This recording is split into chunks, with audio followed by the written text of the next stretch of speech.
Hi, everyone, and welcome to the Lindamood-Bell Academy Virtual Open House. My name is Emily Jane, and I am the director of the Lindamood-Bell Academy. And this is a really exciting presentation for me because not only do we offer the Academy in the United States and in the UK, but now I have the pleasure and the privilege of announcing that we are offering the Lindamood-Bell Academy in Singapore and in Australia as well. This is such an exciting time of expansion for us so that we can reach more and more students, not only here in the US, but around the world as well. So thank you so much for joining me. I want to call your attention to this first slide very quickly because we're going to cover a lot of information, and some of that information is going to be really, really new and different from anything you've ever seen or heard before.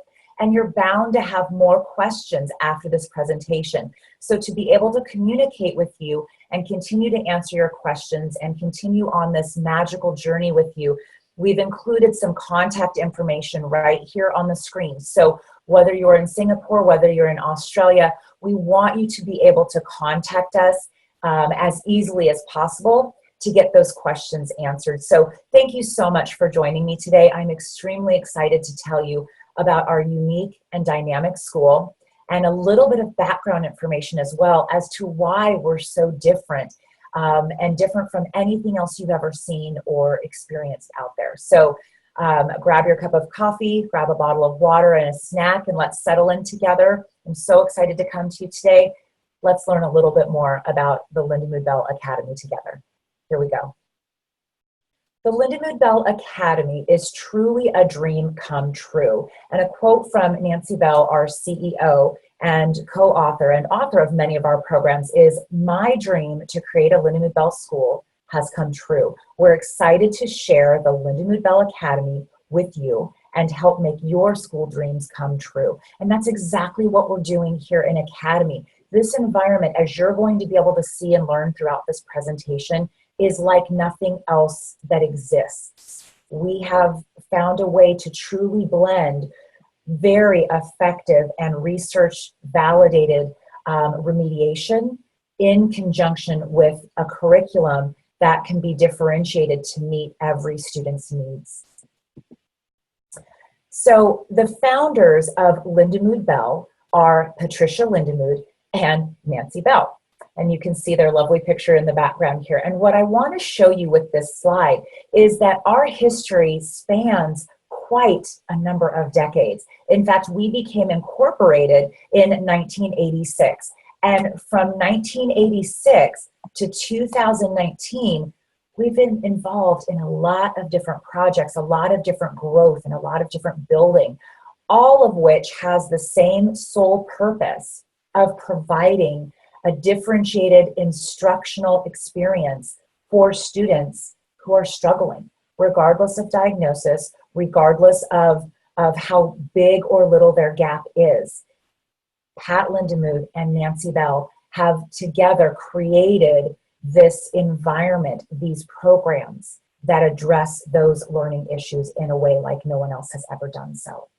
So we've gone from instructional experience to scientific research. And I'm going to share a little bit of that with you later on in our presentation. It's dynamic.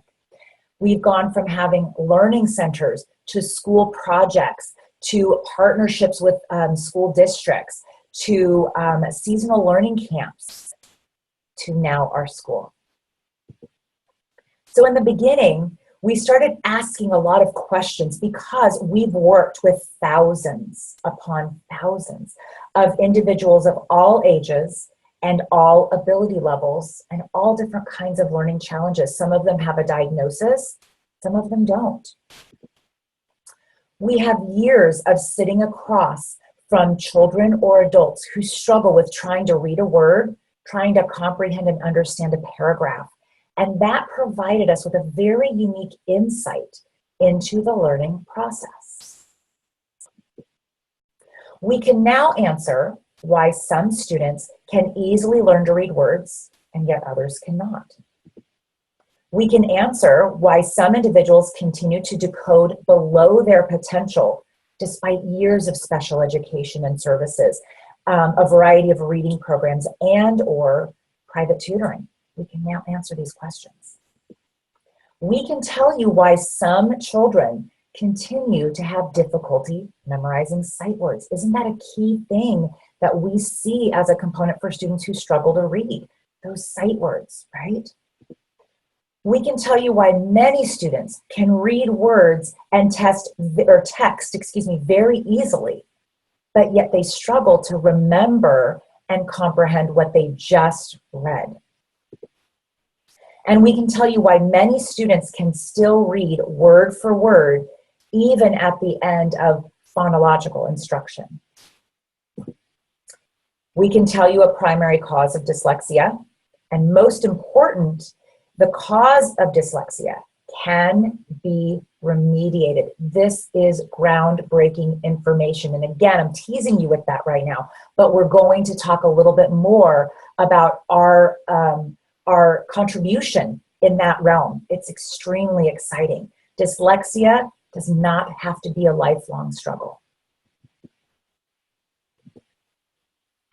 So Nanci Bell says that sensory input, and I'm going to talk more about that as we continue on this presentation to give you a foundation for where we're coming from.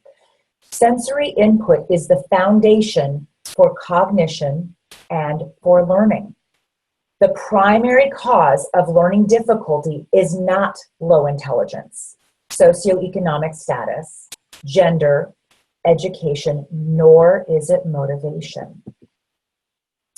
After a lot of experience in scientific research, we can tell you that the sensory input of imagery, making mental images in your mind's eye, as you can see Nanci starting to draw here, is the primary foundation for cognition and for learning. There's three types, I just showed you a four, three types of sensory cognitive functions.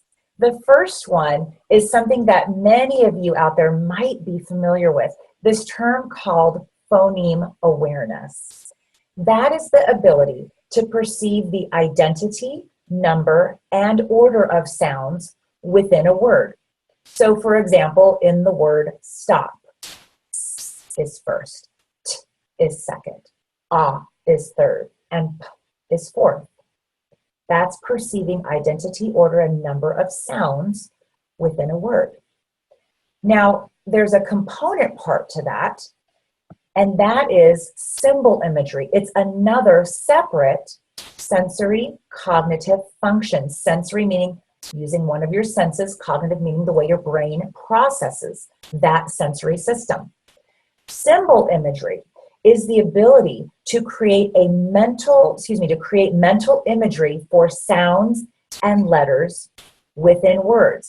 So instead of just sounding out a word, now it's the ability to visually image the letters that go with that word. So perhaps when I gave you the example of segmenting those sounds within stop, you might have already been picturing S-T-O-P. Which one was faster for you? Going stop or S-T-O-P? These are going to be the component parts of reading we're going to dive into in just a little bit. A third sensory cognitive function is a little bit different than these other two that I talked to you about, because the first two relate to the actual act of reading. This one, concept imagery, is the ability to create an imaged gestalt or a whole picture from oral and written language. Now, I'm going to explain all these in just slightly more detail for you to help you get, if this is new for you, a little bit more of a frame of reference. Because again, the reason I'm diving into this part of our process is because this is the foundation for our school. This is what makes our school so unique, is that we rely on the development of, the stimulation of these sensory cognitive functions as a foundation to then apply over to curriculum. There's two types of imagery. There's parts and there's whole. The parts is symbol imagery. Parts is looking at those little bitty letters that go into creating a single word. This is where we get sight word recognition, the ability to sound out words, the ability to memorize spelling words, and ultimately the ability, to read fluidly on a page and just say the words in a nice, smooth cadence. The opposite part of that is the imagery of the whole. This is the purpose behind reading. The purpose behind reading is not just to read word by word. It's to get a mental picture, like Sophie is doing right here, for the content that you're reading. This is the point of school. This is the point of being able to matriculate from one grade to another. It's to get that imagery that's going to serve as your background, as your base knowledge for the next level of information that you're going to get in your next level of school or the next level of your job, right? So let's talk for just a moment and dissect that symbol imagery component very quickly. So symbol imagery combines phonological processing and orthographic imagery for reading and spelling words. It can also be called orthographic memory. So for example, our friend Buzz here has heard the word short, and now he's picturing the parts, perhaps, of how to spell that. Oops. I'm going to give you a test. Sorry, I just gave it away for a moment. But this is the key function for symbol imagery. And now I'm going to test your symbol imagery very, very quickly. Are you ready? Take a picture of this word in your mind because I'm going to take it away. I'm going to ask you a question about it. So here's what I want to know. What was the third letter you pictured? Hopefully you said an I. If you said an I, you would be correct. If I ask you to switch the last two letters around, and what would that word say? I hope you'd say flips. Because if you flip that S and P around, your word is going to say flips. That's utilizing your symbol imagery. That is the ability, once that stimulus goes away, to create that image in your mind's eye and then access that image to help you answer those questions. And that's the key function that not only helps us identify and decode words better, but anchor those in a sight vocabulary, and then anchor those even further for not only reading fluency and accuracy, but also the memorization of those spelling words. So I want to introduce you to some symptoms of weak symbol imagery. And that also means there might be some weakness in phonological processing combined as well.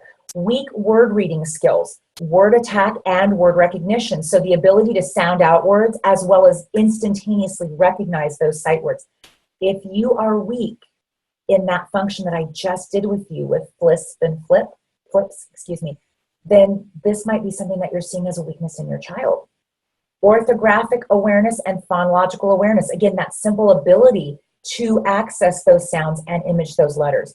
Memorizing sight words, fast, accurate decoding, not just spit and grunt reading, but being able to call out those words very swiftly and, like I said earlier, in a very even cadence. The ability to accurately self-correct. If someone's reading about volleyball and they say volleyball is an entertaining spot, and they go, oh no, there's an R in their sport. Volleyball is an entertaining sport. That was a pretty quick self-correct. And some of you might have even from the context been able to correct me even faster than I could verbalize it to you. But that fast, accurate correction when you make a mistake is also something that we can tell if a student has strong or weak symbol imagery. The contextual reading. Sometimes students will guess rather than rapidly and accurately decoding or identifying those sight words. Orthographic spelling. Sometimes kids will spell a word like this instead of R-I-G-H-T, right? We've seen that a lot. That could indicate a slight weakness in that ability. So the flip side of the coin, you might say, is another kind of imagery. So think back to that picture that I showed you. We've got Buzz on one side and Sophie on another. I'd like to introduce you to Sophie now. Sophie is a student, she's based on a real student, as a matter of fact, that we saw, who could read like the wind. She read and spelled anything you put in front of her.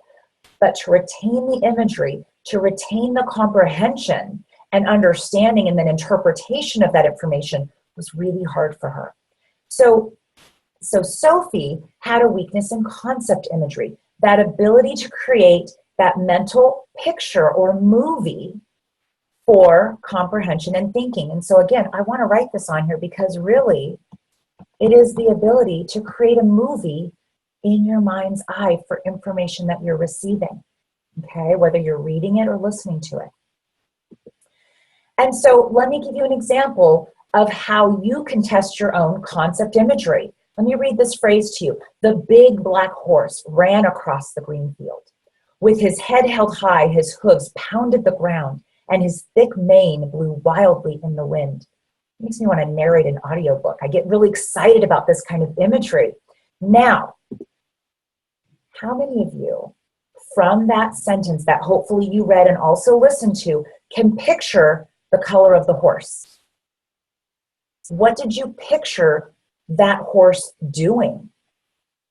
Where did you picture that horse?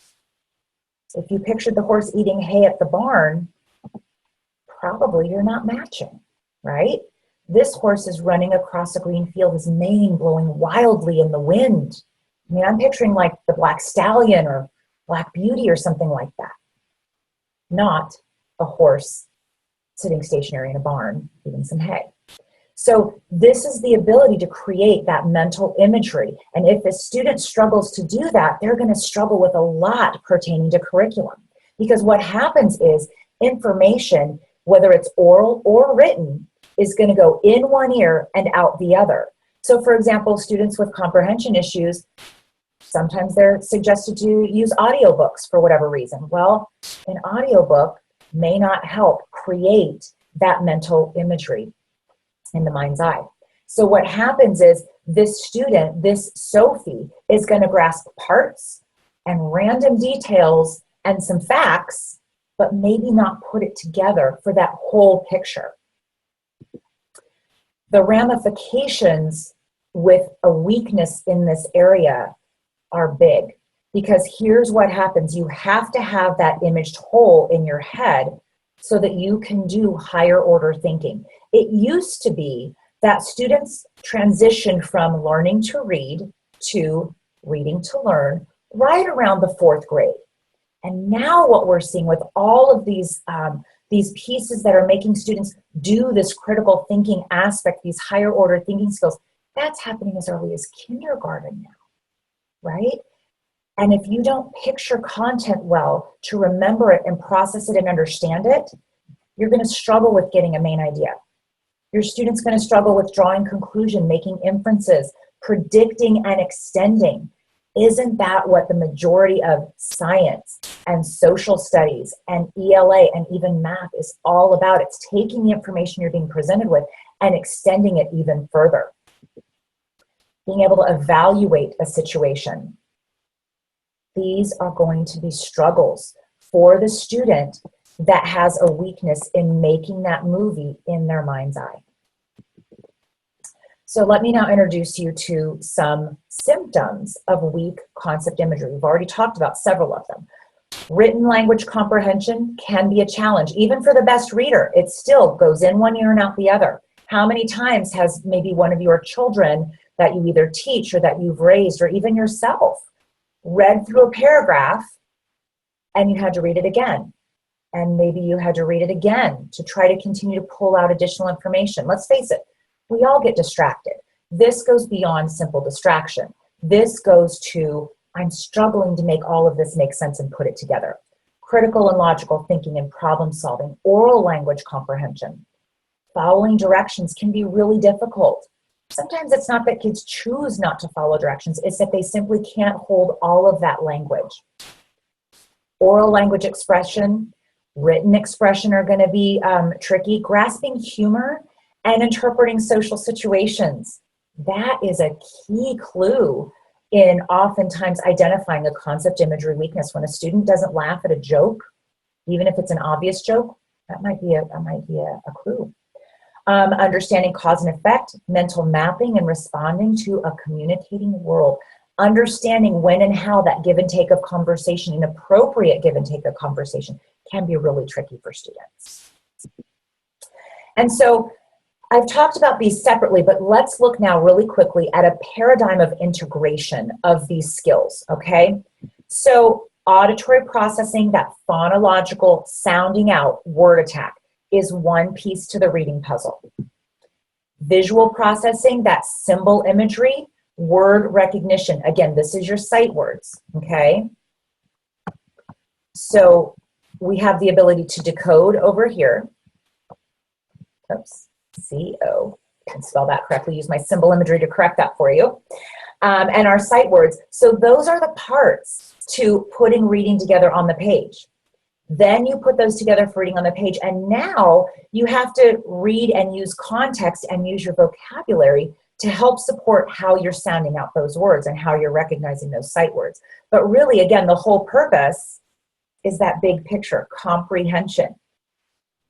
But with school, with content and curriculum, and with reading in general, whether it's, how to hook up your VCR or a social studies textbook, you have to put it together for critical thinking and understanding the content, or else it's all for naught. You have to blend these two together. And so if we put this on a spectrum, what it can look like is Buzz, our friend with weak decoding skills, is on one side. And oftentimes a common diagnosis for a student who struggles with weak decoding, weak reading, weak spelling is dyslexia. That's a very common diagnosis. It's not the only one, but it's a very common one. But then we go over here to our friend Sophie, who has trouble, again, making those mental movies in her mind to comprehend. And that's the other side of the spectrum with weak comprehension. You can have a student who's strong at decoding but weak with comprehension, who's strong with comprehension and weak at decoding, or you can have someone who spans both of these and has sort of this dual weakness, right? Now, sometimes a diagnosis that might be associated, not always, but might be, with a person who struggles with that concept imagery is hyperlexia, or even an autism spectrum diagnosis. And that's why we have those up there. It's not always, but oftentimes that can be a diagnosis that's associated.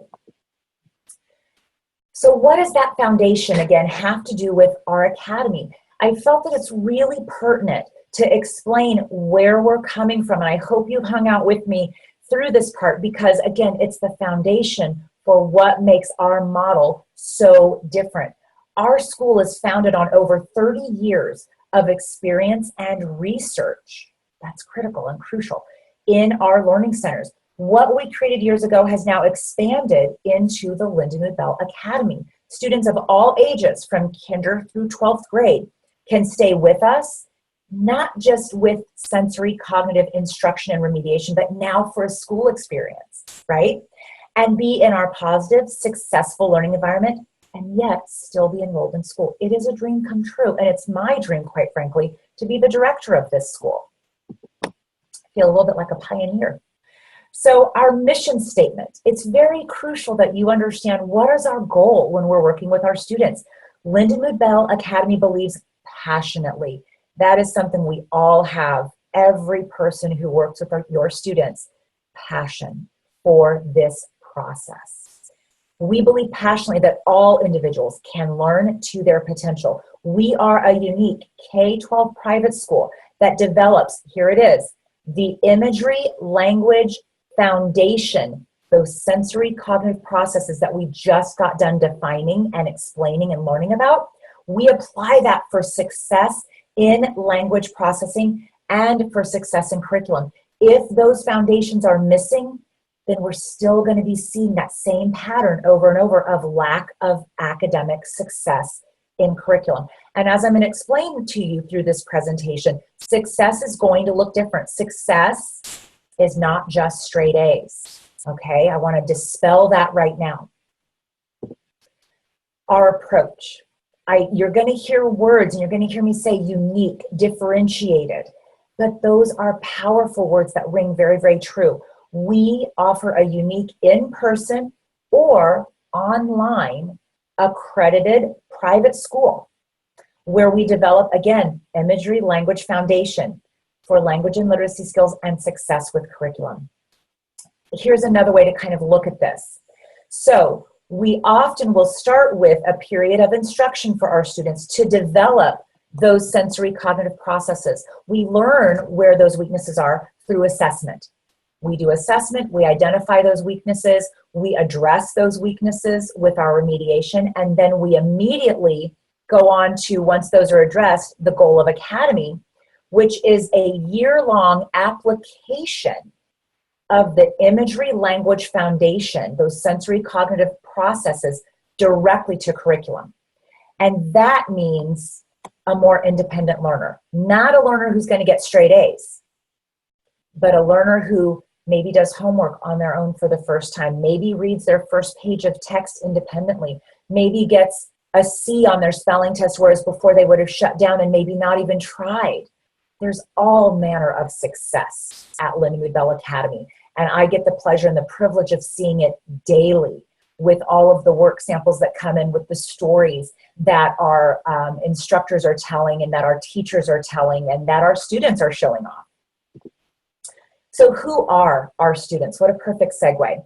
We have students of all different backgrounds, ages, ability levels, diagnoses, and really they are ones who are going to thrive in a non-traditional environment. Maybe they're getting lost in the classroom, maybe even some of those small groups that are offered, excuse me, in a classroom environment or even in a special education environment are still not working out for them. We see students who work best maybe one-to-one. We have a model that is all one-to-one education. We have a model that combines one-to-one as well as some group work. We have students who might have some quite unique interests, for example, outside of the school day, actors, athletes who are junior Olympians, for example, and have a very rigorous training schedule. Students who maybe have therapeutic schedules that will not allow them to attend a traditional school environment. Students with learning challenges and, again, diagnosed disabilities, and even students who might be even gifted and talented, but again, need to move at a pace that's different from what they're getting in their school environment. So, as I've mentioned, we are a unique private school. The Academy is like nothing else that's out there. We are accredited. We are based in California. But the best way to think about this truly is, even if you're in New York or you're in Minnesota or you're down in Florida, you can still take advantage of getting a California education because that's what you're going to be getting. It's almost like the idea of going away to boarding school without leaving the comfort of your own home or your own home state or town. So think of it that way. That's how Lindamood-Bell Academy works. The Imagery Language Foundation is at the core of every student's learning. We seamlessly integrate the questioning that we use for those remediation programs into our curriculum. So instead of saying, what's a pioneer? We might say, I want you to picture from what you just read, a pioneer. What does a pioneer look like? What do you see them wearing? Where do you picture them? Because we want to develop the imagery for that vocabulary word so the student has a way to connect to that information. What letters do you picture when you spell the word important? How many syllables do you see in the word important? Connecting those parts, those letter parts, to the whole of that spelling word. These are the pieces of language that we are seamlessly integrating into your child's curriculum every hour of every day that they're with us. A flexible environment. We can do classes strictly online with a live instructor at all times. It's not just a point-and-click curriculum. It's not just a work independently curriculum. We have the same model in person, and we can do a blend of that. Maybe some of our students live far away, so they can come to the Learning Center a few days a week, but maybe they need to stay and work from home in a blended online environment a couple of other days a week. We have full day schedules and we have partial day schedules at this point in time. It's a wonderful way, again, for those actors and actresses and athletes and those individuals who have a therapeutic need to be able to still participate in school and get the credits that they need. Throughout this presentation, I hope you're taking note of the photos that I'm showing you. The beauty of this is they're not stock photos. These are actual faces of our instructors and those precious little souls, and even older souls, that we get to work with on a daily basis. And for me, that's hugely important to be able to say, we've worked with these kiddos. This is, this young man's word wall of vocabulary words and spelling words that he was working on and created his own learning space. Here's an example of one of our kiddos right here doing some online curriculum, but partnered with her instructor right there for that support that she needed. So the individualized learning model could be in a small group, but it can also be a model that is strictly one-to-one. And we're going to help figure out through the course of assessment and interpretation of those results what type of environment we're going to recommend that's going to be optimal for your child. Again, the online instruction replicates what we do. So even if you're the student and I'm the instructor right now, kind of similar to what we're doing really, right? I'm instructing you on Academy, but this is the live model of instruction that we're doing as we go through curriculum. It's very exciting. Our students do not work alone. They get coaching every step of the way. We use a recognized and standards aligned curriculum, and each child is getting a customized, personalized education plan. We've got a team of instruction specialists, of curriculum specialists, and credentialed teachers that are overseeing each and every child that comes to Lindamood-Bell Academy. And so what I'd like to do right now is I want to pause for a minute, because I've been telling you a lot about Academy, but at Lindamood-Bell and at Lindamood-Bell Academy, we like to just not only tell you, but we like to show you. So I hope you take just a moment and enjoy this very short video that gives you a little taste of some of the extracurriculars and some of the fun component parts that move above and beyond our curriculum. And I'll be back in just a moment to tell you a little bit more about those pieces. But first, let me show you.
So I hope you enjoyed that.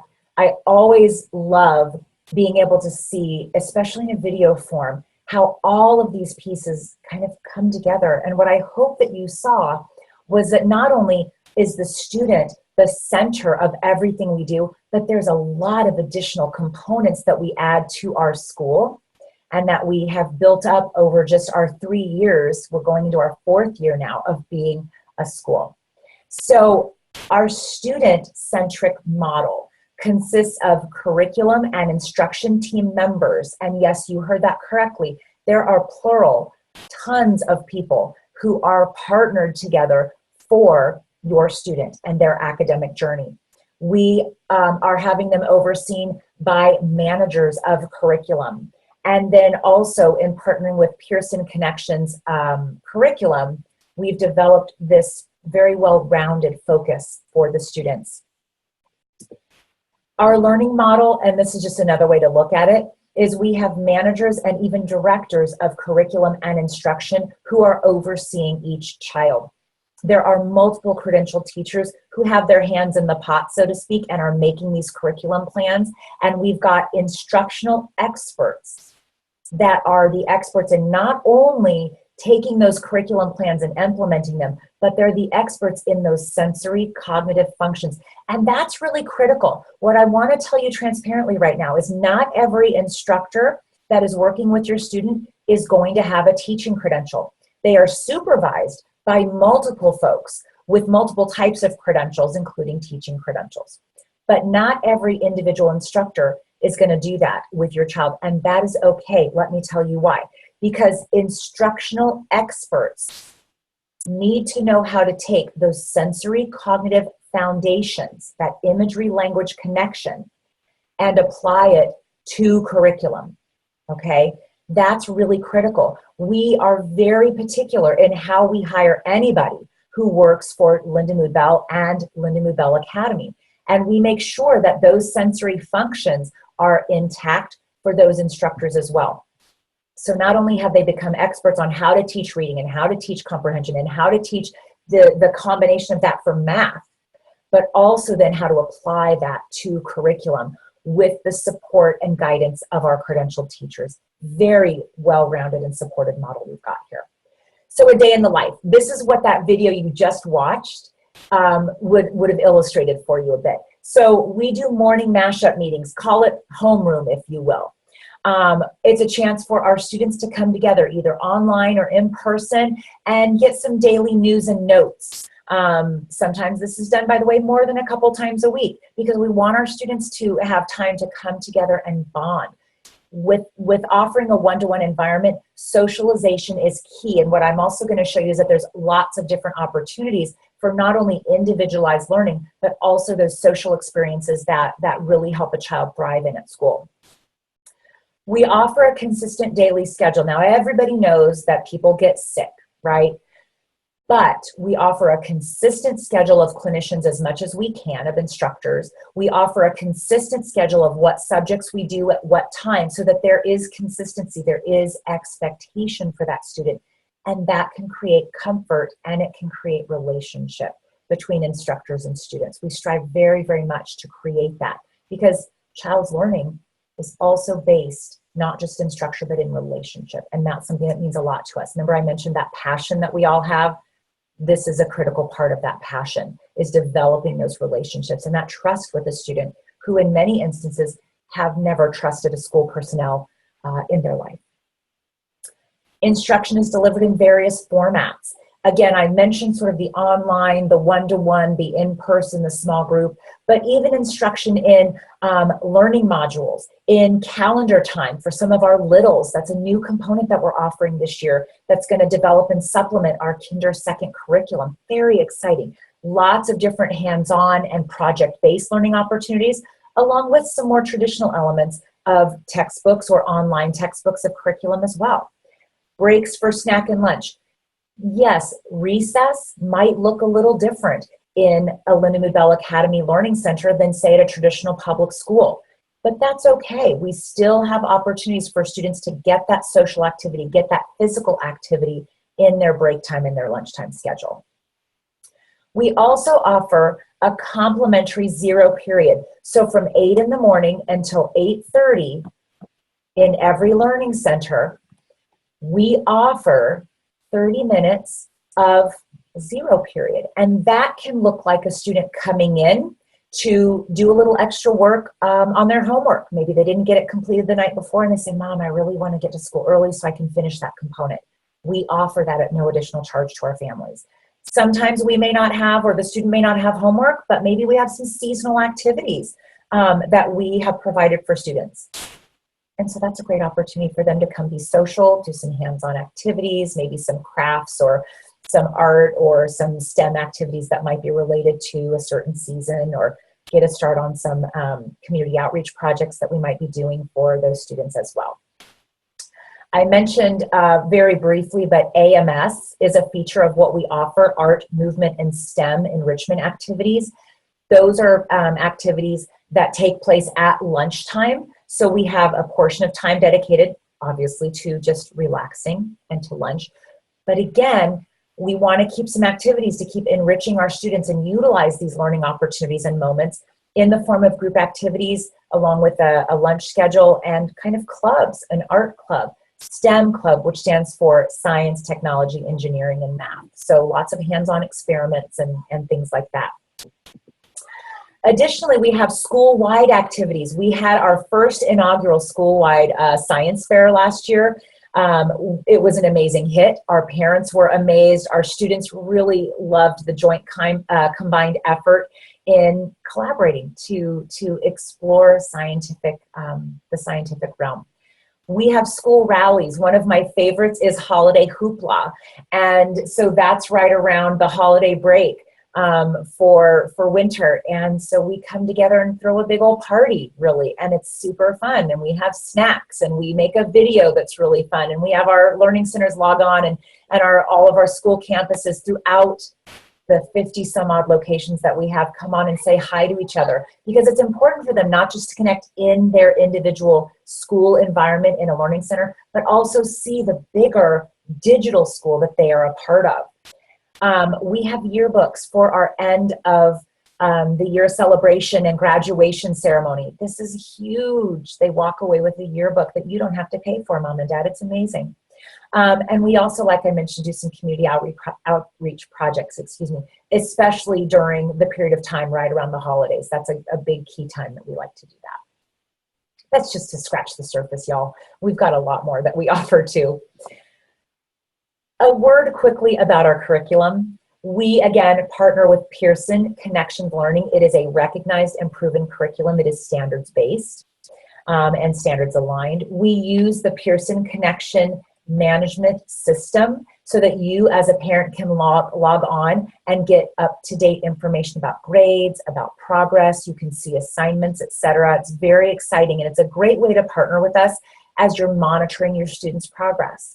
You can do that. Some of our parents don't want to do that, and so we still are going to meet with you and have those communication touch points, whether formal, like a parent conference, or even informal, like just touching base with you in the lobby, to have those kinds of conversations as well. So additional information is available down here at the Pearson website. There's even samples of curriculum that are available on that website, or if you're interested, and again, once we connect you with our learning centers to get more questions answered specifically about Academy, our leaders in each of those locations, those school locations, also have samples of curriculum that they can show you should you want to come in and have that kind of a visit as well. So to tell you a little bit more about the packages that we're offering, I want to give you a bit of an experience about our Academy and how our unique schedule can flex to meet your and your students' needs. So we offer a full day schedule or a partial day schedule. And what that means is your child can come for a longer school day or a shorter school day, as might be recommended for them. We also offer an individualized one-to-one experience. So what that means is that the programs, the package that we're going to be offering for your child is going to be a strictly one-on-one experience. And there will be opportunities for social time and things like that. But to really maximize the instructional experience and the application of those sensory cognitive functions that I mentioned earlier to content and curriculum, we want to make sure that we have that one-to-one experience and exposure so that we remain very unique and differentiated at this point in time. So as it mentions down here, our academic models are going to be recommended based on several factors, but a primary one is going to be that assessment, the student's performance on the learning ability evaluation. And that's what we talked a little bit about previously, that helps us see the highs and the lows in those sensory cognitive functions. It helps us identify precisely what kind of remediation we need to provide for your student to close those gaps as efficiently and as strongly as possible. And then also apply those new processes, those developing processes, on a daily and hourly basis over to curriculum in exactly the right way, in exactly the right formula that's customized for your student. So the curriculum package that we offer in Lindamood-Bell Academy International is a gold package. And what that means is that all, and I want to just really emphasize that word all, curriculum instruction is one-to-one, and it includes up to 200 hours of those sensory cognitive programs, the symbol imagery, the visualizing, verbalizing for concept imagery, right? It includes up to 200 hours. Again, that is also done one-to-one. So this entire experience is one-to-one for your students. Now, here's one thing that I really want to let you know about, though, is that the 200 hours pertains to an entire school year enrollment, because we have a responsibility to not only close that gap in processing, but we have a responsibility as a school to get enough curriculum time in there so that we can definitely say, beyond the shadow of a doubt, that your child has completed X amount of curriculum to be completed with X school year or X grade level, okay? So when students are enrolled for less than a school year, less than a full year, of the academy, there may be less hours of that sensory cognitive remediation that are included in a package. But that's also going to be something that we're going to be having a candid conversation with you about prior to enrollment. This is not going to be something that's going to just jump up and bite you in the middle of your enrollment, okay? This is all part of the planning that we do to make sure that we're providing that exact instructional differentiated plan for your special person. What we will often see too is right here, a period of sensory cognitive instruction might be recommended before the student even starts academy. One of the things that we see sometimes with our students in academy is that the gaps can be so large in where they're actually processing versus where maybe their grade should be, that in order to really optimize that school experience and that curriculum exposure, we might want to start by building that processing and narrowing that gap even further before we start instruction. So again, when you do that learning ability evaluation and you meet with the center director to talk about what this instructional program might look like, we're going to give you the best and most optimal instructional plan for your student. And if a period of instruction is recommended before we start the academy package of that gold 200 hours, then that's what we're going to present you with as well, because we want you to know what's exactly going to close that gap for your child. So we're going to shift into a little bit of some research and development, which is really exciting to me. But first, before we do that, I wanted to give you a little testimonial that we received. So an academy student shares their story. This is young little Nicholas. And he said, I began attending Lindamood-Bell the summer after completing 3rd grade. He did some summer instruction first. And he's had awesome teachers since attending Lindamood-Bell. Now he went into, after the summer, our school environment. That's the path a lot of our students take. He says, they've helped me increase my confidence in my reading, writing, and math skills. Excuse me. Now I love reading and sharing my books with others. We cannot create the love of learning and decide that a student's going to love learning, but we can create the confidence and the skill and the ability that will allow them to choose whether or not they love learning and love reading. That was clearly the case for little Nicholas. So what I want to share with you now is some exciting information about our demographics of students who enroll in the academy, and then I'm going to show you some of the internal data that we've collected recently about progress for these students. So we are research validated. We respond to the response of our students for intervention and for curriculum. And this slide is showing you that about 51% of students who come to Lindamood-Bell Academy come to us with a prior diagnosis. What that means is nearly 50% come to us having never received a diagnosis before. Now, we do not diagnose, okay? It's important to know that. We don't diagnose with dyslexia or ADHD.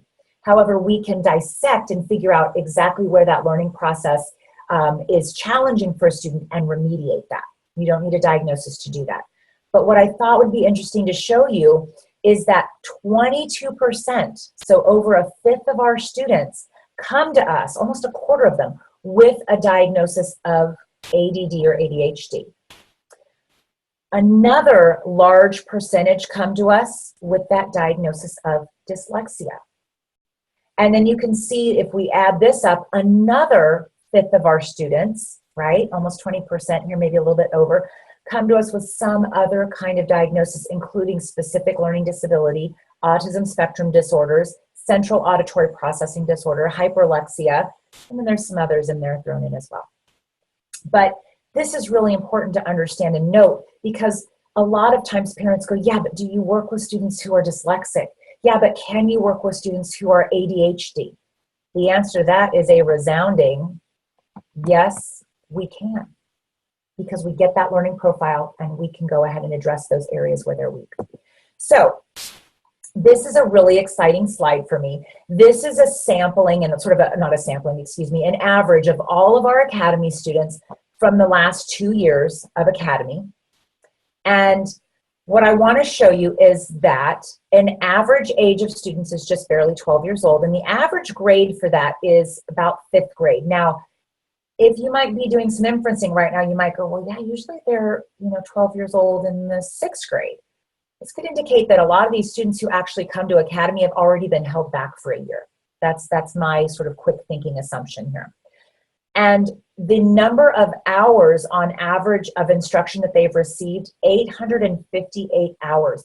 And what I want you to interpret that as is not only the period of hours of intervention that they've received with us, but also then the application of that to curriculum over the course of their school year. Now that means the average is some students have done less and some students, have done more. That might mean they've done more sensory cognitive work and less curriculum. That might mean they've enrolled a little bit later in the year and done less of both. So it really depends. It's, again, just an average. And what I want you to notice is that the light blue scores that you see right here, those bars, are all indicative of the pre-test scores that a student came in with, or that these students on average came in with. The other perspective I want to show you, so that you really understand the impact of those light blue bars compared to the dark blue bars, is what is the average range? We, using the assessments that we utilize for students, consider the average range to be about the 25th percentile all the way up to about the 75th percentile. Okay? That's the average range. When you look at these light blue bars, what you can see is that really most, if not all, except for vocabulary, comes in below the average range for these students. So they come in with an average vocabulary, but all of these other skills with sounding out words and word decoding and sight word recognition and reading fluency and spelling, these all are coming in below the average range, that 25th percentile. Those dark blue bars, however, indicate what happens after instruction and intervention. And what you'll notice is nearly all of them are either at or above, or comfortably within that average range. Now there's a few outliers down there, and that's okay, because that's where we get into more application of these functions into schoolwork that require a little bit more practice. So another way to look at this is those orange bars. These are now standard scores, not percentiles. Those orange bars represent large scale changes in a student's ability. The blue indicates a medium kind of level change, and the green indicates a small change. Well, guess what? These are the two pieces, spelling and reading rate, that need lots and lots of practice for them to improve. Whereas all of our foundations and our foundational pieces have improved to a large degree. And the application of those to things that are reading accuracy, reading fluency, comprehension, following directions, those have improved greatly as well.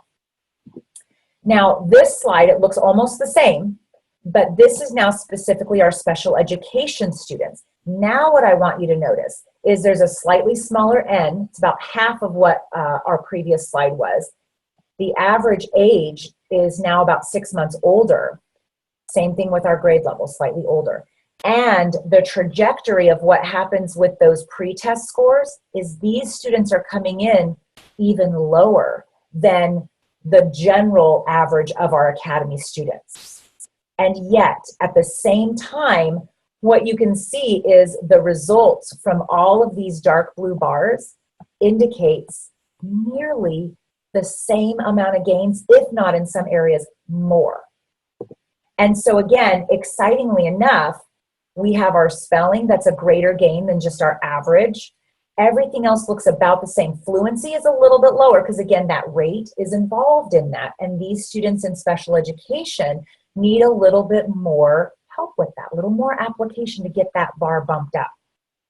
But again, the gains are really exciting because they parallel those students who maybe don't have a diagnosis or who aren't identified as special education but come in just really struggling. These are students who came in with strictly a decoding focus. Maybe they were diagnosed dyslexic or maybe specific learning disabilities, something like that. And this is extremely interesting because now we've got a slightly younger age set and a slightly younger grade level, because a reading challenge, calling out those words, is often much easier to identify and faster to identify than, say, a comprehension challenge, okay?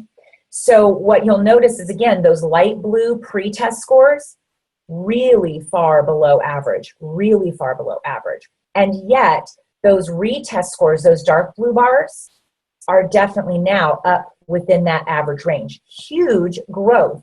Still some areas in here with functions that need just simply more application and more practice. But that's what we get in Academy, is that hour-to-hour daily practice. Again, standard score changes. These are huge kinds of gains for our students. Huge. And you'll notice with the focus, these are the kids who did the Seeing Stars program as a primary focus, meaning that they were the ones who focused on learning to see those letters inside their mind's eye. Okay, but even bigger gains across the board here, and a medium-sized gain where previously I showed you some of those gains were slightly smaller. So this Seeing Stars symbol imagery program, picturing those letters and words, has really made a difference for these students. Now look at this, comprehension focus. Remember just a slide or two ago I said that a reading weakness is much faster and easier to identify. Look at the average age and grade level now of the students who are coming to us with a comprehension focus. Nearly 2 years older in terms of age. Fascinating, isn't it? And yet, again, you can see the trajectory between the light blue and the dark blue. We've got some below average scores. We've got some scores moving up into higher average. And we've got some really significant gains happening here. And let me show you this color-coded because sometimes it's easier to see that and navigate it. So comprehension and oral directions for those students who struggled with picturing the content, the movie, the black horse whose wild mane was waving in the air, right, as he was running. These are the kind of functions we definitely want to be able to see improvement in, because it's going to help them with their vocabulary, their comprehension, and overall attack of curriculum. So I get the privilege right now of sharing with you just briefly about some groundbreaking work that we got to partner with that was done out of the University of Washington, utilizing our Seeing Stars program. So the article is titled "Rapid and Widespread White Matter Plasticity During an Intensive Reading Intervention." Okay, so for those of you who love research, this probably clicks right away and this is really exciting. And for those of you who are like, would you break it down, Emily, in layman's terms? Let me do that for you. So basically what happened here is we took 24 students who were between the ages of 7 and 12 years old. They all had a profile and a diagnosis of dyslexia, okay? This is key.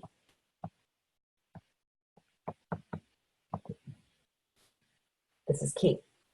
They came in and they did 8 weeks. So 8 weeks of a total of 160 hours of intensive intervention, 4 hours a day, 5 days a week. It's a part-time job, you guys, right? This intensive intervention happened for them, and some really groundbreaking and miraculous things happened. So there's a lot of fantastic scientific jargon and anatomical vernacular that's right down in here, and I'm going to let you read that. But here's what I really want to connect for you is I like to be visual, and I like to use this visual. So this green area right here is where language and sounds are processed in your brain. The blue area, which is actually on a different side of your brain, is where visual imprints, such as letters on a page, are transmitted. And then this pinkish purple area is kind of the connector between those two. And so what this study is showing us is that these two parts, the imagery and the language, through the Seeing Stars program and this very intensive intervention, connected in the area that we suspected it would, or I should say that the researchers suspected it would. And it shows that this link now increases a student's processing ability. So to break this down, when we looked at those reading skills, because we assessed a student's skills before and after the intervention, we also did MRIs before and after intervention to see what the brain was doing and to see that visual image that I showed you previously. So these students' reading skills improved by an average of 1 full grade level. That's average, you guys. In an 8-week period of time in phonological and orthographic processing. Again, remember what these students were trained to do is picture those letters in their mind's eye and use that and apply it to reading and spelling. What we saw is large-scale changes in the white matter, which is responsible for conductivity and connecting these parts of the brain, whereas the subjects in the control group, showed no changes. The results of this study illustrate that the Seeing Stars program, one of the remediation programs that we utilize with your students who need that program, led to increased brain structure conductivity and improved reading for students with reading difficulties, including dyslexia. Now, from the lead researcher on this program, Dr. Jason Yateman, he says, while many parents and teachers might worry that dyslexia is permanent, reflecting intrinsic deficits in the brain, these findings demonstrate that targeted, intensive reading programs not only lead to substantial improvements of reading skills, but change the underlying wiring of the brain's reading circuitry. Dr. Yateman used this phrase, brain engineering, and it's quite profound and it's quite true, and we get to see the daily results of that with these students who do this program. Extremely exciting, you guys. You can't tell I'm excited about that. We also partner with a lot of other entities, and I should say by partnering, our programs are utilized as they are independently researching those programs. And you can see these are all available on our website. You can go and look at these. I don't want to take that much more of your time, but University of Washington, University of Alabama at Birmingham, that's a comprehension study. MIT, partnering with MIT to look at socioeconomic status and reading disabilities.